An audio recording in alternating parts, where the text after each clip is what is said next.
What's Milo been up to in the past 4 years since I graduated?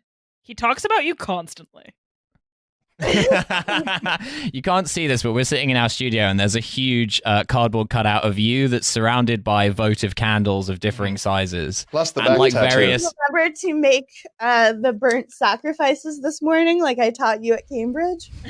Oh, absolutely. There's like goat bones covered with fat currently aflame in one corner. There's also like little bits of your hair and fingernails that we've been able to buy online that are stuck to it in a way that's not aesthetically pleasing, but makes us feel like it is more significant.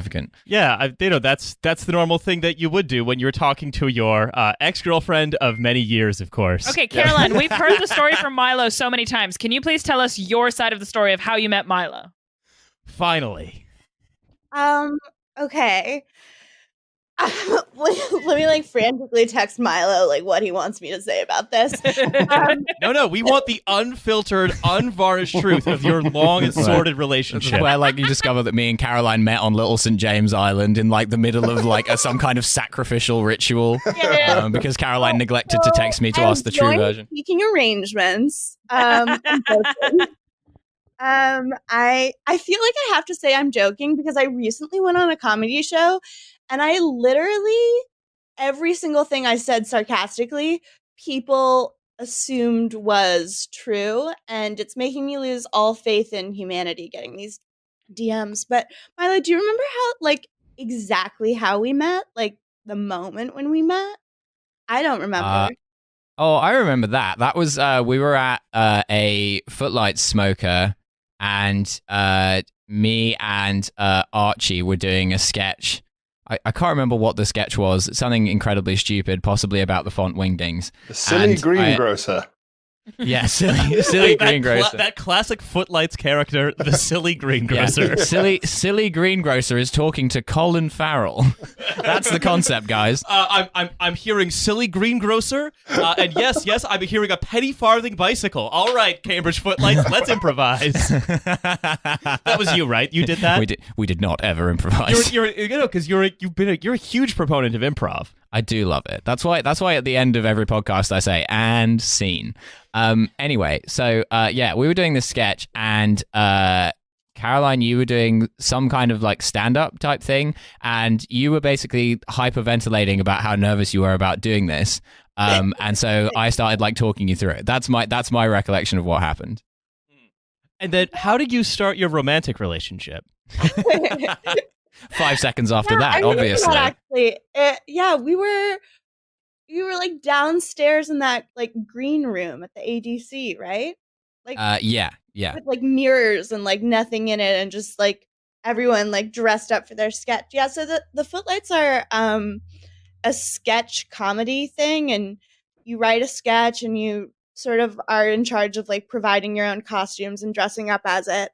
And I, as someone who's never done anything except tell stories about myself, didn't write a sketch. I literally just told a story about my life. Fantastic costume, though.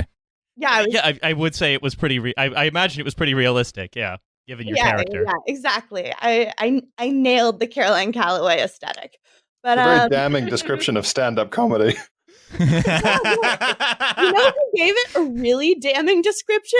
The Footlights themselves, or like whoever made the like set list. Like they had everyone sort of very pretentiously titled their sketches. Like they gave them like a little mini play name, and then it was just like Caroline Calloway and like aloof greengrocer. Like, story about her life. And I remember looking at that set list being like, wow, I have misjudged the situation. I like everyone else had like the sort of a title of a book, like everything capitalized, and like everyone was dressed as characters, and like I was dressed as myself, and I was just going there to talk about myself. And I had been in Cambridge for like 2 weeks. I was a first year. It was the first like smoker of the year. I don't know how to turn off the dings for my emails, so it's just gonna be part of that if you. Oh, that's fine. We're pro ding. Adds atmosphere. Yeah. Okay, good. I'm gonna keep emailing you. I'm sorry. Milo, stop. But Yeah, so I was really scared. Yeah, I remember freaking out. It was like my second week at Cambridge, and the way I remember it was that Milo was hitting on me. Like he had tried to talk to me, and then I didn't really talk to him, but then I started freaking out, and then I was like dependent on him emotionally, like very much so until I went on. And he did a really good job at like talking me down from the ledge. Do you think that's a fair description? I really I don't want to do you dirty. No, I mean, I think I probably was hitting on you, yeah, on some level. I think that's probably not an unfair description. I mean, as I recall it, various of the Footlights committee were standing in your immediate vicinity, smoking huge cigars and saying, "Look, she's not even put anything about a greengrocer in the title of her sketch. You'll never succeed here in the Footlights game." Yeah. Yeah, you'll never succeed in this great big improv game we call the Footlights. But no, I wouldn't worry about it because most of the people who then go on to succeed in the Footlights either become podcasters, Twitch streamers, or pedophiles. So it doesn't really matter. Or all three. Yeah, that's true. That's true. Hey, you know what? You can do you can do anything if you set your mind to it. Welcome to the Cambridge Footlights pedophilia Twitch stream and podcast. Yeah, PTP.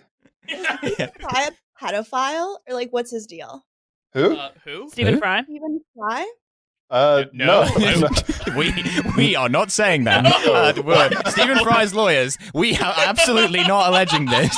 As much as we all need the publicity, we are not. Yeah.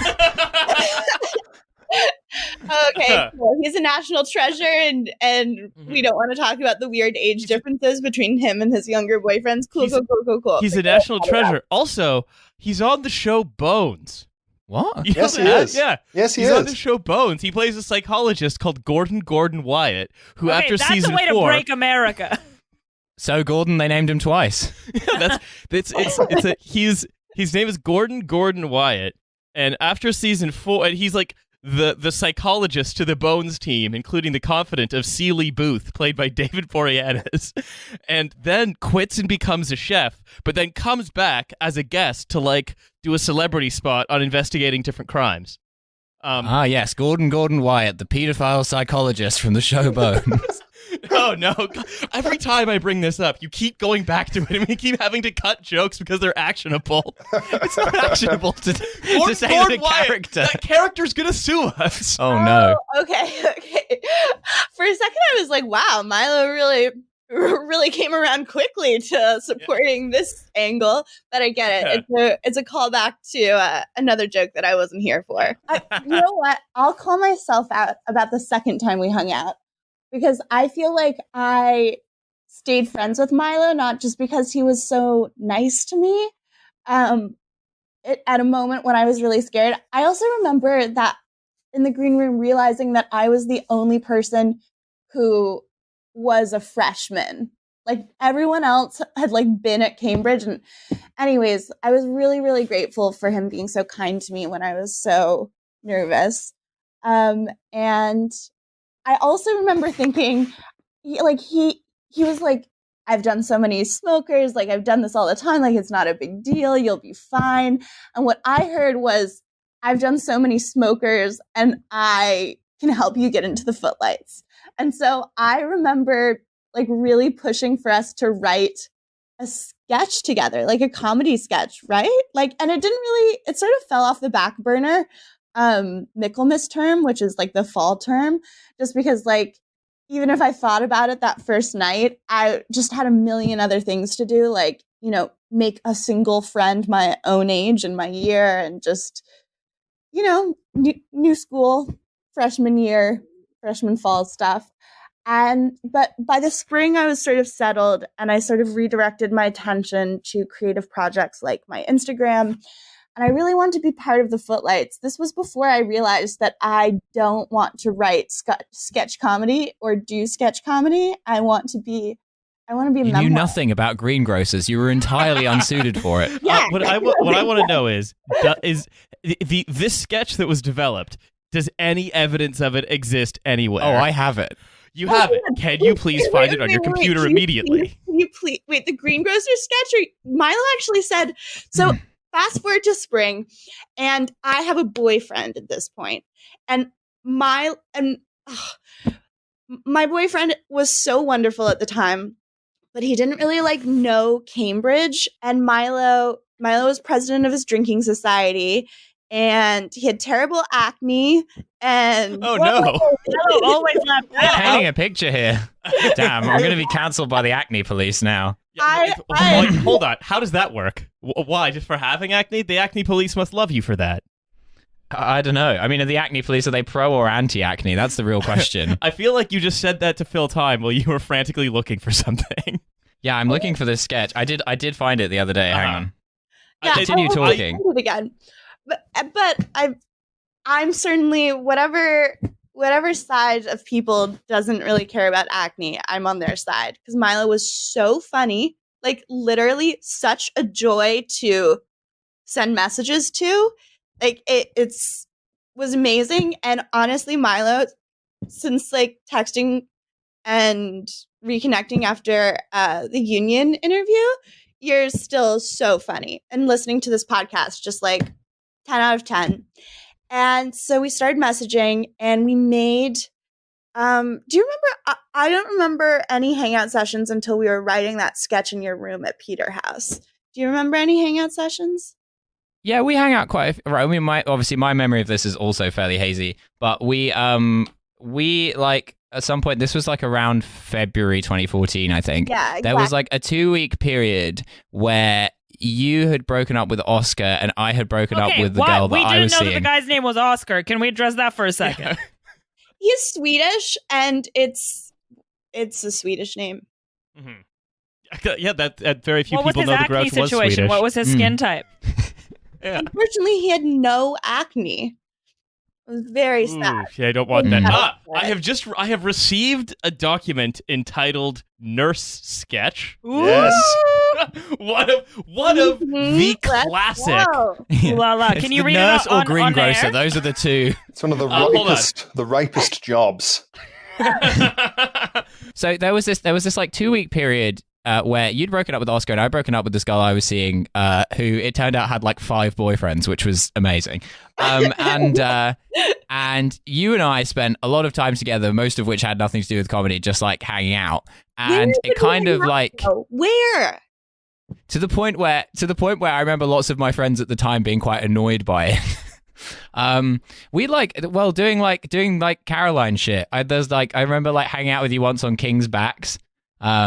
I don't know. I don't really remember it specifically, but I remember spending a lot of time with you. And at some point, you you did an amazing. You hung out in the backs in February. That doesn't make sense. Well, I think it was towards the end of February. I think it was warmer. No, that's weird. It's King's. That's who's going to the King's Backs when it's still like not nice. Exactly. Yeah, but I don't know. It was nice on that day. Was like England, like. Starting in October, it's like January 21st. Am I now being cross-examined about this story? Well, hang on. This doesn't add up at all. One moment you're saying the greengrocer was Swedish, and then the next moment... I mean, I'm no help. I can't remember where we hung out, and I don't remember ever going on any... The thing about our friendship was it was like really like a flirty friendship. Like we didn't like go out to candlelit dinners, but we just like hang out under... pretenses of like at no point was it explicitly a date or explicitly not a date. It was like in a gray area. Exactly. Sounds like you should have gone to more candlelit dinners. Yeah, damn. And then at some point, Caroline baited me into buying her flowers, which I respect as a psychological move. It was very cleverly done. Remember what flowers they were? I think they were white. I think they might have been white roses. Was it reverse psychology? Like, Joe would suck if I had flowers. God. I hate flowers. I hate flowers. Yeah. Yeah. You know what distracts me from acne? Flowers. I sure do. You know what? I really do hate a man who wears a salmon pink blazer, but somehow if it's complemented with white roses, it seems a little bit less off-putting. Yeah. I've never been to a greengrocer's without there being white roses, have you? There's so much about my time at Cambridge, especially as I got increasingly addicted to Adderall, that I am so ashamed of. And I like look back at the person that I was then, honestly, with a shudder. But the Caroline who somehow tricked you into buying me flowers. I honestly find that adorable, and I stand by that. I'm very proud of younger Caroline for that. It was a Chad move, and Yeah. I have to respect that. You're lucky I wasn't having a bad trip, or who knows what I would have asked you to buy. But Adderall's not like that for listeners at home. It's really only take it if your doctor recommends it. My addiction was funny only in retrospect. It was very not ha ha ha at the time. No, it was more like buy me flowers and let's write a sketch about a greengrocer. Buy me flowers, you bitch. Yeah, absolutely. Hey, Burr, I'm so cold here, hanging out on the King's backs in February. Okay, I think it might have been slightly later than February. What would warm me up is a couple of flowers. It was before the Easter holiday started, so it was like before like the 20th of March. Yeah, it was like it would make more sense if this were in March, because in March, English people aren't hanging out in the back of things, but for an avid flower watcher like myself, early March in Cambridge, you're going to be seeing snowdrops. You get the early crocuses. You won't have full daffodils yet, but that's when daffodil buds start coming up. So you can start to see where the daffodils will be, which is always fun so that you can plan for early April. And I'm really into flowers and really, I could see myself suggesting I fucking found that out the hard way. Milo, have you considered maybe making a purchase about this? Well, it's always an option. I think the way that I got you to buy me flowers was that you made some joke and I pretended to be upset by it. I was like, I guess you'll have to buy me flowers now. And you were like, what? And I was like, that's really the only way you can make up for this. Yeah. Something I will say about Caroline is that Caroline has an amazing ability to fake out a joke beyond any point of awkwardness, to the point where you can be like, no, surely you're joking about this. And Caroline will be like, no, for 15 minutes. Truly. To the point where I'm like, okay, I guess you're serious. Talents. So have we gotten to this point of the sketch yet? Pierre, can I get a flower count from you, please? I mean, that was a lot. What I'm interested in is, what would you say, as someone who loves flowers, is the shittest flower? White roses, duh. Well, guys, I'm gonna have to. Can I excuse myself for a few minutes? If you hear any sounds of crying from the next room, that's someone else. Yeah. No, carnations are the worst flowers. But honestly, I was so upset when you gave me those roses. Carnation. Roses they're such a bad flower to give. They're so unoriginal. And Milo got ones that were kind of brown, if I remember. Not only am I a simp, I'm an unoriginal simp. This is where we're at now. This is the level I've reached. Well, I do recall that it was I bought them on the market, and it was kind of late, so it was there was a limited range of options, and I think the alternative was red roses, and I was like, well, we're absolutely not doing that. That just seems too much. We're friends. This bitch is friend zoning me. We're definitely not doing that. So you went out. You read The Game by Neil Strauss, and you decided to buy a bouquet of bad flowers. Yeah, I was wearing a huge fedora and a wallet chain, a fedora that was 8 sizes too large. Yeah, and he was just nagging me the whole time, you'll never be Instagram famous or be part of the Footlights. I was like, no. Yeah. You probably love white roses. That's the kind of basic bitch you are. That's why I bought them for you. Yeah, ironically. You're so not fucking quirky. Yeah. You're not weird at all. You're like every other American girl. Fucking Ashley, aren't you? Sorry about the Ashley we'll get from the Ashley community. Yeah, no, sorry, that's Laura Ashley. We've lost our corporate sponsorship from them. Sad to see. Yeah. Anyway, their closing down sale is available online. Are they one of the many businesses that's shuttering due to current events? Yes. Oh, jeez. Oh, well. That's why the sponsorship's really gone down the pan. This is just a cover. Yeah. Everyone's saying cancel culture this, cancel culture that. No, it's the pandemic. Yeah. Anyway, so towards the end of this kind of flirty friendship period, Caroline persuaded me that we should write a sketch together. And as it so happened, on that week, the person that I usually wrote sketches with was doing something else. So I was like, yeah, flowers, sure. Apparently. Sorry? They were buying flowers, apparently. They were. Everyone was doing it that week. And so we decided to write this sketch. Yeah, and I'm remembering more now that we're talking about it. I remember one It's time. Proustian in that way. Yeah, yeah, exactly. I remember. I think you had me come and meet you at a coffee shop between classes to like work on something. Like you were working somewhere, and I like came by. And anyways, we always worked in public places, but oh my god, cats! They literally don't do anything all day, and now they're deciding to just fuck up my home. But we'll address that later. I am really into animal abuse in my spare time, which I'm sure can be added to the long list of unfunny jokes that I make that people give me a hard time about. But Milo and I decided to write this sketch, and for the first time, we were going to do it not in public. And I felt pretty certain that if we hung out not in public, now that we were both single, though Oscar and I, we lived next door to each other, so like we were still talking, and like we would end up getting back together and dating for the next 3 years. And so even though we were like in a fight that week, it wasn't like he was really out of my life. It wasn't like I'd found out that he had 6 other girlfriends.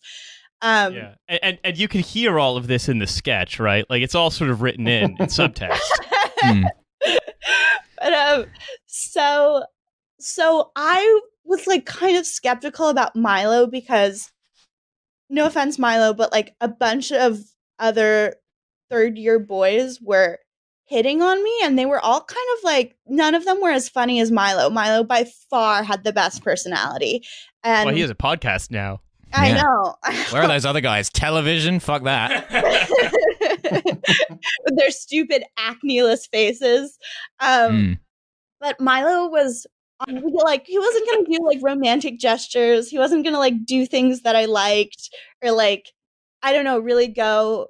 Well, we know that he wasn't going to do things you like. Just look at the flowers. I know, right? The white roses with a little bit of like brown at the edges of the petals. Ugh. Next, I mean, Simon Cowell would not send you to Hollywood, Milo, but so That's right. Simon Cowell would The not X Factor send for you. florists. Yeah. You know, that prize you get in the X Factor. The king of sketch. Yeah, Simon Cowell actually did come up through the footlights. In fact, Yeah, every Footlights audition was Simon Cowell, David Walliams, and Amanda Holden judging you. I don't know what that third one is. Mentioned that the whole Footlights experience was just like reference to British people that I'd never heard of, who I know now, like David Attenborough and like Mary Berry from the Great British Bake Off. My first stand-up joke was that it has Mary Berry as the punchline. It was awful. Oh my god, we need to hear it. Terrible. And Mary Berry jokes. What is up with that? She seems like a nice lady. Well, then she was. It was the. I think it was the. God, I don't remember what it was. I just remember that the punchline is that Mary Berry drowns me in a vat of double cream. Wow, this sounds like Brazzers.com shit. Fake Bake Off. Yeah. Well, fake Bake Off where Mary Berry does a murder. Oh, you're a cheeky cunt for a Bake Off contestant. You might not. That's a bang on Mary Berry. I know I've said this on the podcast before, and I apologize, but if we're revisiting Riley's stand-up career, I insist on revisiting his best joke, which was, I went to a university that had a dictionary named after it, London Metropolitan Dictionary. Just kidding, I went to Oxford. I love that. That's a good joke. That's actually a pretty good joke. Like, That's a great joke. It's a shit post. I think that's excellently written. I mean, it could use a greengrocer, but Yeah. What is a greengrocer? Is it like a fruit stand guy? Like It's mostly a grocer. mostly a sketch subject mainly. it's a fruit stand guy, but indoors. And this can't be who we're talking about. British comedy and sketches are traditionally about people entering places of business and misunderstanding them. Yeah. Oh yeah, absolutely. Hilarious things such as wanting handles for forks, but being confused for someone who wants 4 candles. Yes. Classic. It's why that's basically why like Britain has so much soft power. Is all of this fantastic joke writing about people confusing doctors for greengrocers and greengrocers for doctors and things of that nature. It's about small business owners.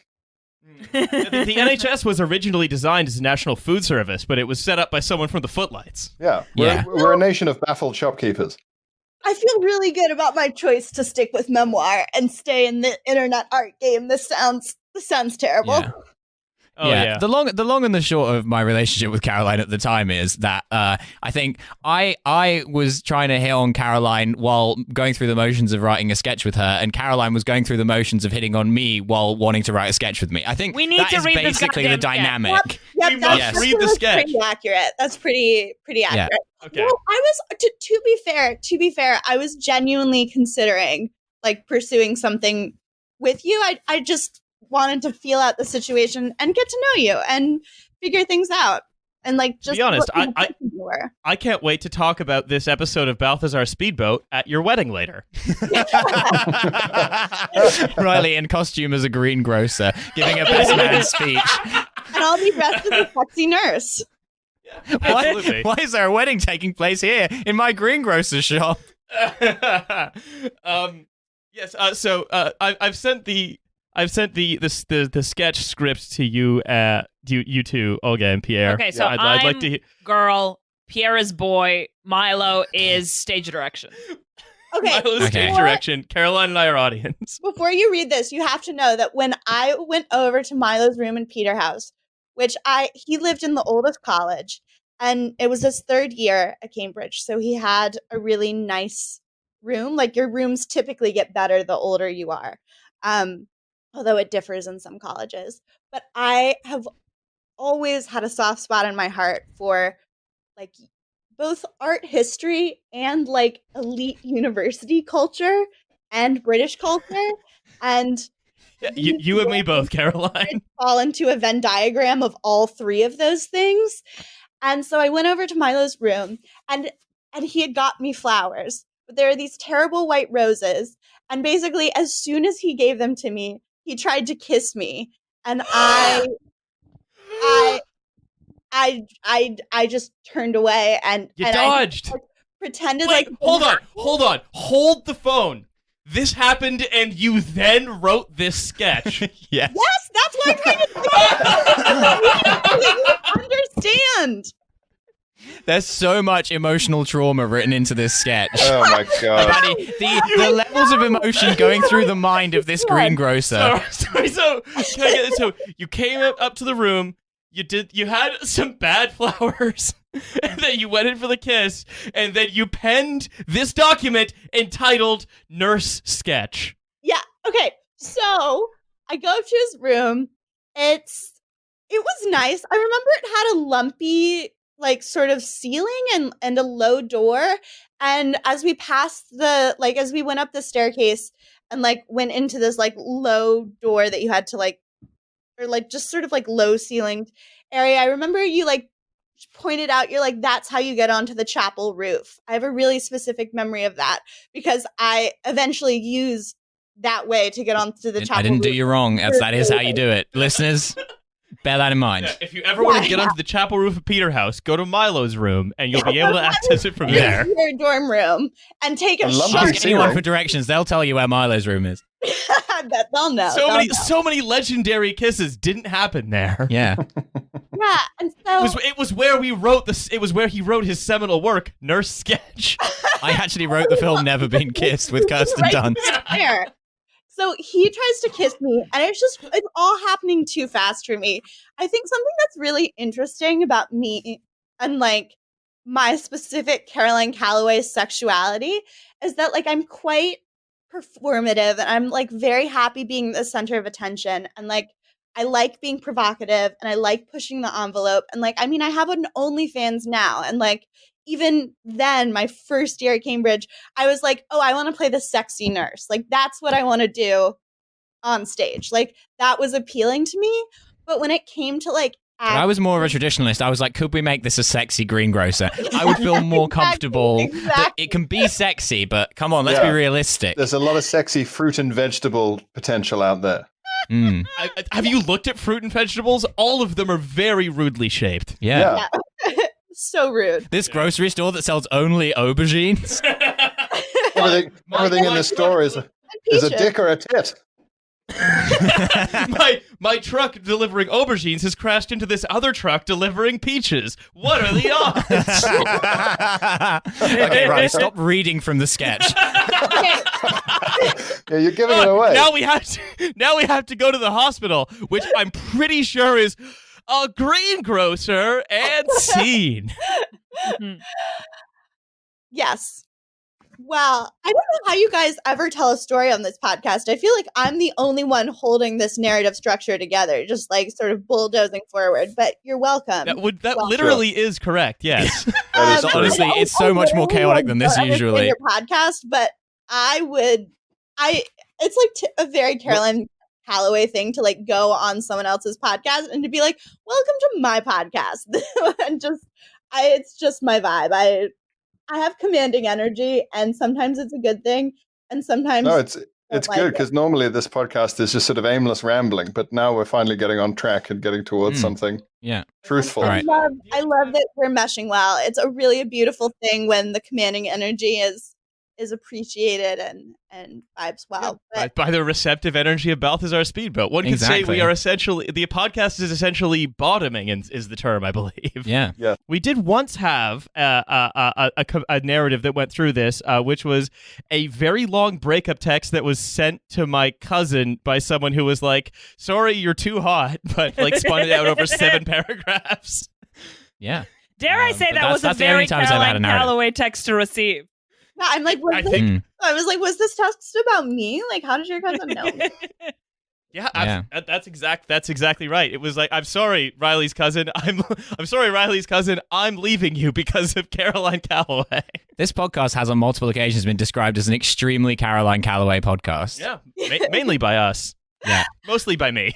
Yeah, okay. Exactly. So, shall we read a sketch about a nurse? Shall we read a sketch about a nurse? We're not ready. The sketch is going to be so climactic, and this podcast will be so full of anticipation and so.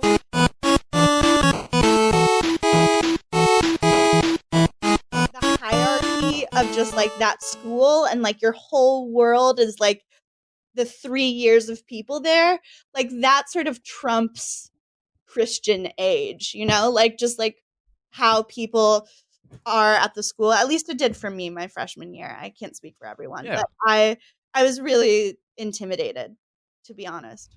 What is Christian age? It's a thing I just made up. It's anything that's AD. Yeah, exactly. Is that like since your baptism? Is that different?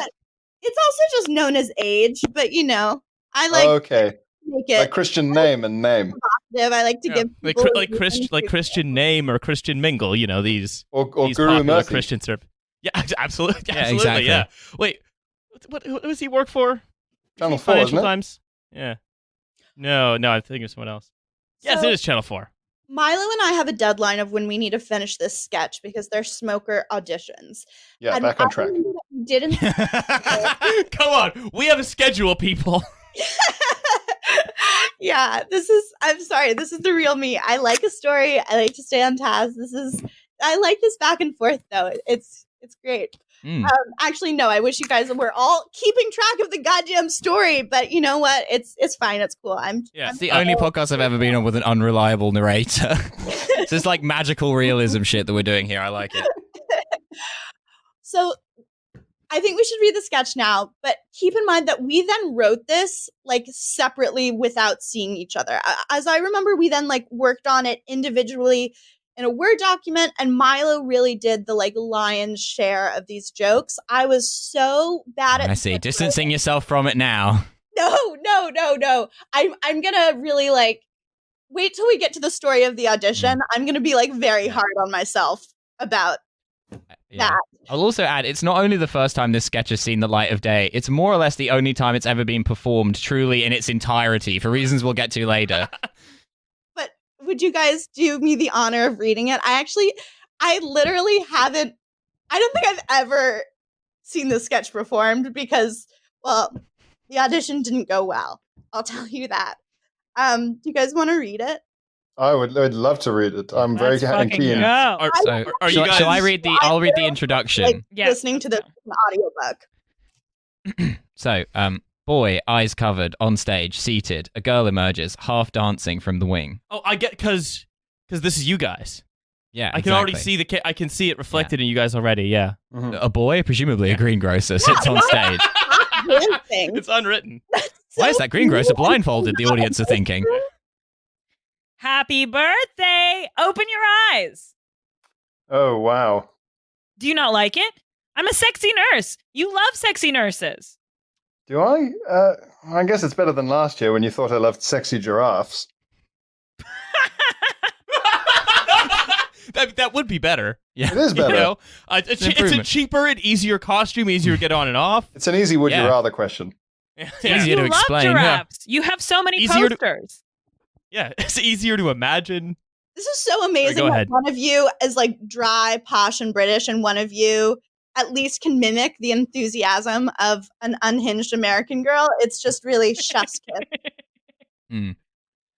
But you love giraffes. so- You have so many posters. They're majestic and graceful, the swans of the Serengeti. Wait, that's actually really funny. Yeah.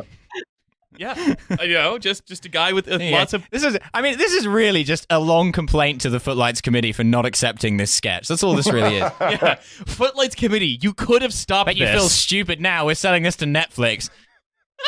We are selling Nurse Sketch to Netflix. We're gonna option it. We're gonna 8 make millions. seasons. A dark reimagining of Nurse Sketch. Gritty. It's all in German. Yeah, it's a black and white version of Nurse Sketch. It's on HBO. It's directed by the same guy that did The Sopranos. Exactly. Werner Herzog. Yeah. You don't like it. As covered on stage, seated, a girl emerges, half dancing from the wing. Sorry, carry on, Olga. You don't like it. I'll go change. No, don't change. It's perfect. Sexy nurse. Let's do this. Ooh, tell me where it hurts. Well, it's very swollen. Good, because I'm here to take care of you. Oh, yeah. Take care of me. So I can see the sexual tension in the relationship really being written into the sketch here. Yes. Yeah, that was a lot. You got to understand that it's a bit like listening to like Fleetwood Mac's rumors. You've got to understand like those kind of strained personal dynamics that were going on. I can see Milo, you writing as boy, talking about how it's very swollen, and Caroline as girl. I can see you earlier. You said you had an enthusiasm for being the center of attention as a sexy nurse, and you've kind of alluded to it here. Yeah, well, I mean, I'm not sure if I've really alluded to it as much as I was literally just trying to save myself the trouble of acting. Like, as long as I could be my actual personality, I figured I'd be capable of pulling it off.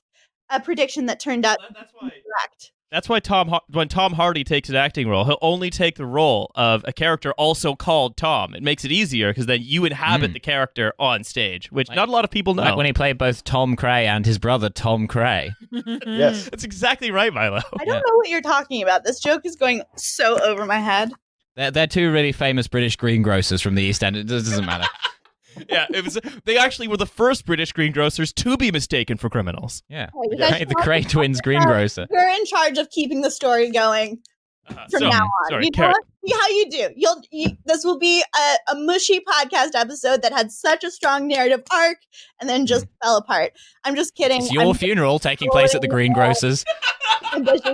I'd never give up control. I'm going to continue pushing this story along. Well, hey, we need to finish that sketch, of course, Yeah, because let's keep the going. audience needs to see where it goes. Yeah. Good, because I'm here to take care of you. Oh, yeah. Take care of me. So, first I'm going to have you fill out these forms. Oh, yeah. I'm going to fill out the... Wait, forms? Are you allergic to any prescription medication? I don't know. Sir, I need you to help me help you. Well, how can I help? I need you to be really, really still while I take a blood sample. Oh, yeah. Take a blood... No! Sir, I'm going to need you to sit down. Is that a real needle? This isn't very sexy. What? And that's where you can tell that he's not finding the sketch very sexy at this point. Yeah. Also, I think I know which bit you might have written, Caroline. It's the bit where about the forms. I don't think that would have landed with the NHS, where you don't really need to fill out a lot of forms to get medical treatment. Oh, really? Yes. We're going to leave you to die in the road for no reason. I broke my finger during my 3rd year, and I was like, you know what? Bones heal themselves. I don't want to go into debt. I don't know how this bizarre country works. Yeah, that's more or less how it is. During the audition for this sketch. We'll come to that later. Well, the climax, of course, is the finger breaking scene where she crosses those two greengrocer gangsters from East London. All right, sorry, Carrie. I believe you were taking a blood sample, and the character Boy was saying no. Yes, my character is not into blood play. It turns out. What? You tried to take a blood sample. But you love blood. No. A classic line. No. but hey, to be fair, your favorite line in the whole sketch. I remember when we wrote it, I would literally be like going about my day in Cambridge for the days leading up to the audition, and I'd just be like, "But you love blood," and just like chuckle to myself. I'm like, "Classic! This is brilliant. We're geniuses." Can I try the no a few different ways? We can see the best one. Please. Yeah. Can we give us a few different tries? But you love blood. Take. No. Okay. Can we get one more? But you love blood. No. Okay, last one. But I want you to really sell it. Really sell to the audience that you hate blood. Gotcha. But you love blood. No! You see, we're making so much progress with this. I think 2 more takes and we've got this. Well, if you really want to help, you should reach into my pocket. Ooh, okay. Ah! There's a scalpel in there! I'm a nurse. This is what you wanted. Is it? Look, where did you get this idea? Well, you really like that film. But I also like films with Sean Connery in them, but that doesn't mean You are not going to like the next outfit. Aha. Okay, I can't believe that Milo... That's when she comes out in the greengrocer outfit. To this day, Milo still makes so many Sean Connery references. It's insane. Why do you have such a huge erection here in my greengrocer store? Dutch Sean Connery. What's going on here? That you are doing Dutch Sean Connery. And number 2, that's George Lazenby. I love gold. It's George Lazenby. Oh yes, of course. In podcast canon. Connery is. Sometimes I feel like an alien in this world. I just like don't know what anything is. You don't know who Sean Connery is? He was a secret greengrocer. Yeah. You know that show, The Secret Millionaire? They got the concept from The Secret Greengrocer. Yeah. So now someone's calling us on Google Call. Oh no. Yeah, well, it's because we mentioned the secret greengrocer Sean Connery, of course. It's Stephen Fry's lawyer, I think. Yeah, I should expect that. Yeah. Apparently he gets terrible stage fright. Who? Sean Connery? He dates boys that are like 40 years younger than him. Allegedly. Yeah, allegedly. Well, wait. All we know about that. But that's still... Sean Connery does. But that works out fine, doesn't it? If you're just... As long as you're, 60? Yeah, that's... I'm not dating him. He just works in my greengrocer store. These are filthy rumors being spread by the tabloid press. That's Stephen Fry, by the way, Caroline.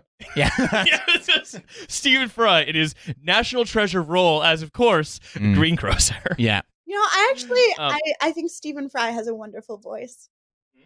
But the American Harry Potter books are better, which, you know what? Fuck everyone who says otherwise. I think if we could attach Stephen Fry, we could option Nurse Sketch, and I think he may be interested. Stephen Fry's doing the voiceover. Fry plays me. He plays girl. Yeah. Well, I was actually thinking Stephen Fry does the stage direction. I love that. I love that. Yeah, exactly. I'm Anyway. played by Jason Statham. Yeah, of course. Caroline is played by Emma Stone. Yeah, absolutely. Honestly, I love that for me. I mean, I think I can really see just how much effort went into this, upwards of 30 lines of dialogue. I remember being very stressed about finishing it in time for the audition. Well, yeah, I mean, I mean, I suppose you will have rewrites and a table read, of course. Yeah, exactly. And then Caroline was like, I don't know who Sean Connery is. And I was like, we don't have time for this now. The audition is in 30 minutes. Oh, yeah, classic. Yeah, and then, you had to... I mean, really, if anything, the table read is just 6 or so years too late. Yeah. Effectively. Oh, hang on. Would anyone like to hear the Footlights feedback about this sketch? Yes! I also have. Yes, I would like to hear that, please. Thank you. You guys did a great job, like really phenomenal. Thank you so much. I mean, it's all thanks to the source material, to be honest. Milo, do you want to tell the story of how the audition went from your perspective? Okay, yeah, let's do that before the feedback. All right, so the audition, I don't remember it that clearly, but Caroline did tell me what she remembered of it, and that did sort of jive with me. Basically, we auditioned it. I can't remember who was there during the audition specifically, but we started doing the sketch, and then basically about 3 lines in, Caroline just forgot all of the lines. And so that is literally the first time that sketch has been read in its full entirety as a sketch. Ever. Oh, wow. Like, Milo and I hadn't seen each other since he tried to kiss me in his room. And I fled. And then I show up at this audition, and I bombed. And not just, like, did poorly as an actor. I just remember being so impressed by how well Milo improvised. Like, I specifically remember I walked on stage and it was like, open your eyes. And then he was like, what? And I was like, but you love blood. And I just like jumped to my favorite line, like 10 seconds. And the Footlights were like, we love this. Where is it going? That makes it more like an I think you should leave sketch. Yeah.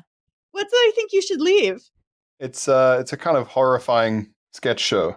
So I think leaping straight into the whole "you love blood" premise is quite a nice. I just remember I said the "you love blood" line like straight out the gate, and Milo had to. He did such a graceful job of being like, "Do you mean I love blood because it's my birthday and you're dressed up as a sexy nurse?" Like, he did a great job. So you basically ad-libbed the sketch back on track. Well, no, we then we basically ad-libbed the sketch from that point onward, and we had sort of like run out of dialogue. And I get what you did. You did the Seth Rogen thing where like they'll improvise a scene, then write down what works. You devised what you ultimately ended up performing. I mean, I'm surprised you don't. I'd like to see more of that kind of writing style. In fact, shockingly, I'd also like we to were hear. rejected. Yeah. Yeah, I mean, it's still one of the greatest artistic defeats of my career so far, and if I'm honest, I'm not really entirely over it. Anyway, here is an email from Alex McKeith, who was then on the Footlights committee. Holy shit! Yeah, Alex. I should clarify. We all love Alex McKeith. He's a very nice man. How do you still have these emails? Who the hell is Alex McKeith? I only discovered this recently. I have a full archive of all of my emails from my Cambridge email that got ported into like a Dropbox or something. Oh, wow. Yeah, and I can still access them. Yeah, I do not know why. So anyway, dear Milo and Caroline. In case anyone asks where he went to university and he can prove that he actually did I can prove any number of embarrassing emails where I'm rejected from things. London Metropolitan Dictionary. Yeah, exactly. I just forgot the London Metropolitan Footlights. Great joke. It's such a good joke. And it's so designed to not try to get the kind of empathy of the audience. I love it. Yeah, that's a gambit I do respect. It's very funny.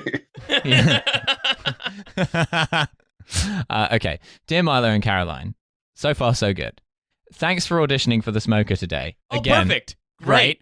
Yeah. We're in the show at this point. I'm glad, because if they say thanks, it's like, I'm glad I saw this, which means, I almost stopped reading at that point. I was about to ring Caroline and be like, honey, we're in. Hey, let's finish that kiss, because we're in. However, I did the kiss wasn't aborted, it was like unfinished. Like, it was like, let's come back to that later. We'll circle back around. In that. Yeah. As you can see, however, at the start of the next sentence, the email takes a slight turn for the sinister.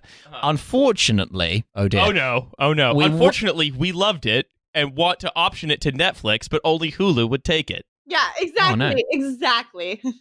Yeah. Unfortunately, we won't be putting your sketch in the show this week, as we felt it would be more appropriate for Netflix. Oh, okay. Sorry. No, This is, of course, when Netflix was purely a DVD delivery service. yes, it would have been really unwieldy. Oh, great, perfect! I've got my DVD of the Nurse sketch, as narrated by Stephen Fry in the voice of Sean Connery. Yeah, as we felt it. I mean, Nurse sketch would be perfect for Quibi. What did they feel about it? You know what? I'm like fired up. Like I'm both hurt and I'm like, what did they think about Nurse sketch? Leave that in the comments below. As we felt it wasn't polished enough yet, and the premise itself wasn't developed in the piece. Which is undeniably correct, because we got straight to You Love Blood. We literally made up the sketch during the audition. You have to earn your You Love Blood. Yeah, exactly. Really do. And I did not earn it. I was just so tickled by that line, and a terrible acting partner it turned out. Yeah. Yeah, so the promo itself wasn't developed in the piece. We'll see you next term for more auditions. I hope you both have a good vacation. Oh, and this email was sent on the 10th of March, so this occurred. That checks out. Yeah. February, early March. It must have just been like an unusually warm spring. Someone in the comments the defense rests and be like, the temperature in Cambridge in March of 2014, blah, blah, blah. Yeah, absolutely. Yeah, seems Miss Calloway, that you don't remember this anywhere near as clearly as you first claimed. You made a number of assertions which haven't tied together with evidence. Yeah, so I honestly, after my union, after my talk at a little place called London Metropolitan Union, I called Milo, I hadn't thought about Milo in forever. I was like looking at Twitter and like mentions of the event, and Milo That's when she gazed over to the bunch of white roses in the corner of her room. They turned just a little bit off as well at that point, so it was very sort of evocative of a faded memory. Oh my god, do you know what's so fucked up or just like interesting? We're like an hour and 4 minutes into this podcast, and I just like conveniently haven't mentioned that I have a boyfriend. Like nothing's changed. Amazing. So much personal growth. Love that character arc for me. Oh, well. Okay, damn. I guess I'm not going to lean through the internet and go for another kiss then. This podcast is over. Yeah. in studio, Milo Edwards just taking up a bunch of kind of shitty white roses he got from M&S and just throwing them on the ground. Yeah, feeding them to our studio cat. Yeah, absolutely. It turns out you did date, before we talk about like reconnecting, it turns out that you did date an American girl, like quite seriously. And I'm really curious about how that... Wait, are you suggesting that this is somehow my way of like replacing you in my life? Like I never got over Caroline, so I had to date every American I could find. I think the dynamic of like bubbly American girls and your like dry British sharp-witted humor, I just think it's a nice pairing. Are you flirting with me right now? I don't really understand. Podcast. What is wrong with you? I'm fully wide. I've been fully wide this whole hour. Hell yeah, absolutely. Just trying to get ready for some reconnection to see sparks fly between old lovers. As the audience asks the question, will they finish that kiss? No, but actually, like, I don't know. What was that relationship like? What you mean? My relationship with my ex-girlfriend who you never met? Yeah, with your American girlfriend who you dated years later, you know. I mean, how long are your podcast episodes? Well, I thought that you might ask this, so I prepared a short statement. So we brought her in. Yeah. God, can you imagine? I am imagining. That would be. We just brought all your exes in here in the studio. I get on really well with most of my exes, but she is not one of them. Yeah, no, it was a relationship. We lived together for a while. It ended poorly. And then, as I recall, you came in of the episode that we did with Molly Goodfellow, the first one. Yeah. About, was it? The Lib Dem Manifesto, I think. Yeah, it ended on my birthday, my 26th birthday, and I was in the studio having a moderate mental breakdown on Nate because I just made myself homeless. And then Molly Goodfellow, who I'd never met before in my life, walked into the room and just saw me and Nate like cuddling each other in front of a life-size cutout of Elon Musk. Credit to Molly, she was totally professional. Yeah, absolutely. I handled that like a complete pro. Was just here. She was like letting fly with a lot of good zingers. Yeah, this wasn't the all skills you could just hear is wall just one. muffled crying in the corner. Yeah, absolutely. It was a real inflection point, I think, in the history of our show. What was I doing? I was babysitting his ex-girlfriend, who I barely knew. Fun. Yeah, I was literally sitting in a room being like, Milo is an asshole. Milo is an asshole. He never finishes his kisses. Yeah, that's a problem. How are you doing now? I know your girlfriend just broke up with you because of me. Thanks for bringing that up. I'm feeling great, actually. You know, Oh my God, I think my latest ex-girlfriend wasn't American enough. I think that's the problem. I think I need to go back to that particular pasture and start We're all the same. We're just a monolith, American girls. Yeah, Yeah. exactly. So I think that's going to be the real key for you. And we're starting with the Americanist one of all right here. Which is why you went to that greengrocer and bought. You can buy. Okay, hold on. You could buy flowers from a greengrocer. That is something you could do. The Tom Petty song "American Girl" was actually written about Caroline Calloway. It predicted her. Absolutely. Yeah. Tom. It is interesting because mostly it was recorded in a greengrocer's. Yeah, that's what people don't know. It's why you can. It was like some weird Brian Eno shit where they realized that the exact reverb you would get off of 1,000 aubergines brought exactly the kind of sexy energy they were looking for that song. Well, yeah, that's why. Yeah. I'm gonna need to go make some fried rice soon.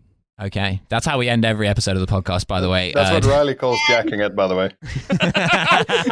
Hamilton with my family. I'm so excited.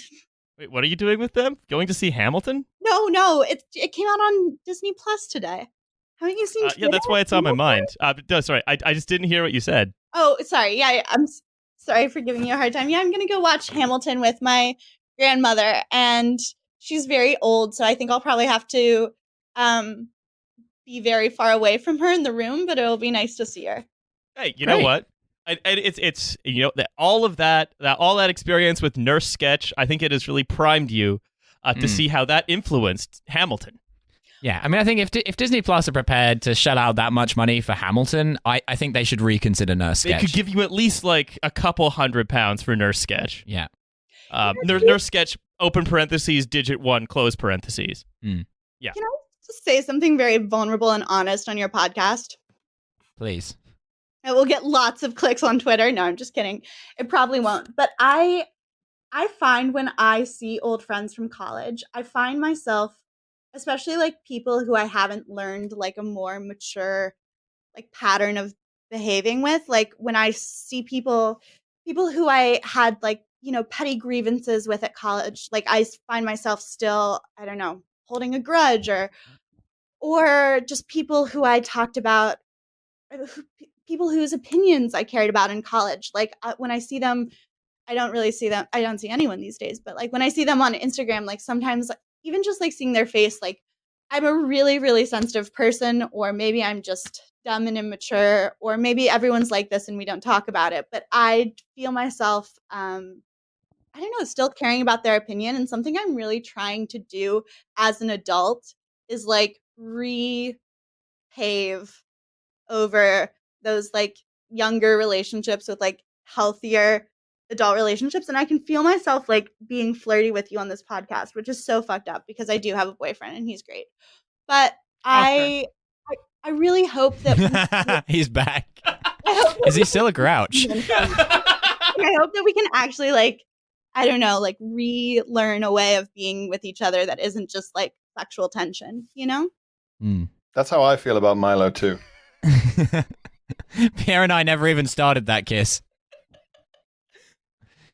I mean, the entire energy of Trashfuture, for example, it's basically just like Nurse Sketch. It's the whole will they, won't they between me and Milo. Refuses to hang out with me unless I bring 2 to 3 bags of human blood.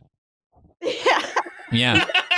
And That's just called being prepared, Olga. All dynamics are like nurse sketch, really. We are all of us either boy with eyes closed or half dancing woman. Well, look, The two genders. well, look, it's there are three basic stories. There is man versus man versus nature, nurse versus boy. Yeah. Whoever wins, we lose. That was the tagline, I believe, of the sketch.